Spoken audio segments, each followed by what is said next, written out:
આજે 26મી ડિસેમ્બર એટલે કે સમગ્ર દેશમાં બાલ દિવસની ઉજવણી કરવામાં આવી રહી છે।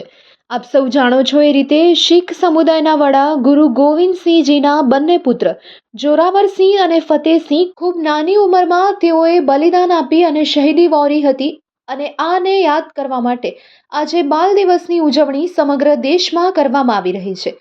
તેઓનું બલિદાન એ ભારત દેશ માટે ખૂબ જ મુખ્ય હતું। ત્યારે શીખ સમુદાયની ઘણા વર્ષોથી માંગ હતી કે 26મી ડિસેમ્બરને બાલ દિવસ તરીકે જાહેર કરવામાં આવે અને આખરે આ બાલ દિવસની ઉજવણી આજે સમગ્ર ભારત દેશમાં થઈ રહી છે।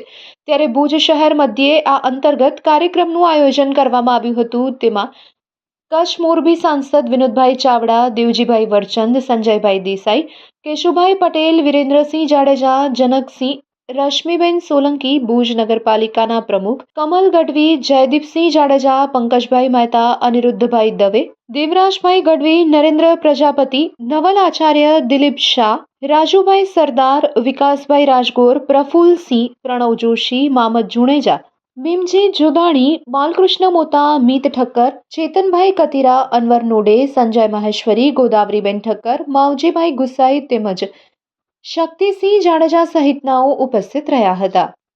આજે આખા દેશની અંદર અને દુનિયાની અંદર વીર બાલ દિવસ તરીકે આજે એમને યાદ કરીને આપણે ઉજવી રહ્યા છીએ।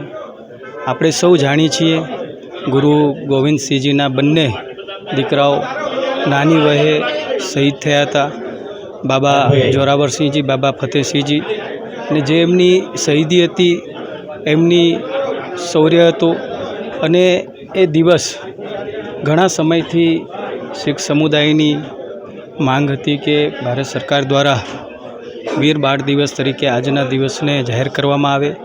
દેશના વડાપ્રધાન શ્રી નરેન્દ્ર મોદી સાહેબના નેતૃત્વમાં 2022માં આ સાહિબજાદોના માનમાં વીર બાળ દિવસ જાહેર કરવામાં આવ્યો। આજે એમને આપણે યાદ કરીએ છીએ, આજે એમને હું વંદન કરું છું, એમને હું નમન કરું છું।